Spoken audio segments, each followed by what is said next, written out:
మా దగ్గర వచ్చి తీసుకుంటే మాకు ప్లస్ అని చెప్తాం. కరెక్ట్, అదే కరెక్ట్. అవును, వాళ్ళకి అంత ప్రాఫిట్ వస్తుంది. నేను వాళ్ళకి తక్కువ అని మీకు చెప్పను. అవును. వాళ్ళు ఒక 1 crore కానీ యాక్చువల్ కష్టపడాలంటే ఒక 20 years బ్యాక్, 20 సంవత్సరాల క్రితంకు ఇప్పటికి చూస్తే ప్రతి ఇంటికి నేసే వాళ్ళు తగ్గిపోతూ వస్తున్నారు.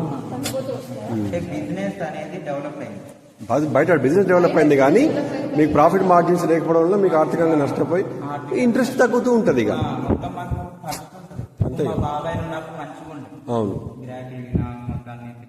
అవును అవును కొంచెం అంతో ఇంతో కాకుండా మంచిగా. అవును. ఇప్పుడు మొక్కలు నేర్పించుకోవడం పట్టలేదు, మార్కెట్ జరిగింది, అప్పట్లెక్క లేదు. మొత్తం ఇప్పుడు అన్న ఉన్నాడు, అన్న క్లారిటీ 20 years బ్యాక్ ఎట్లుందో అన్న చెప్తాడు. ప్రజెంట్ 25 years నుంచి నేను చేస్తున్నాను. Very good, very good, very good. ఎప్పటి నుంచో ఉంది. ఈ బిజినెస్ ఒక 50-60 సంవత్సరాల నుంచి ఉంది. అప్పటి నుంచి చీరలు నేసినప్పటి నుంచి ఎవరో ఒకరు అమ్మే వాళ్ళు ఉంటేనే కదా. అంతే, అప్పటి నుంచి ఉంది. అవును, ఎప్పటి నుంచి మనకు తెలుసు. చాలా సంవత్సరాలు ఉంటుందిలే, అది మనం ఇంటర్నెట్ కూడా వస్తుంది మనకు. సో 20 ఏళ్ల క్రితం ఎలా ఉండే ఇన్ఫర్మేషన్ ఇంకొక పెద్ద అంకులు ఇస్తారట కావాలంటే. ఓకే, ఇంకా స్పెసిఫిక్ క్వశ్చన్స్ ఏమంటే అడగండి. అవును, ఉన్న ట్రెండ్ ఏంటో ఈయన చెప్తారు.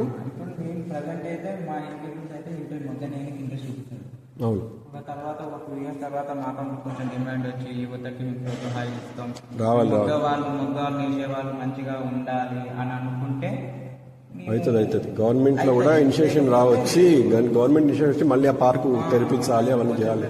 ఇక్కడ కన్ముట్ల దగ్గర. అవును, మేము అటే పోయినాం. ఫస్ట్ బంద్ అయింది, అంటే కరోనాలో బంద్ ఇటు వచ్చినామా.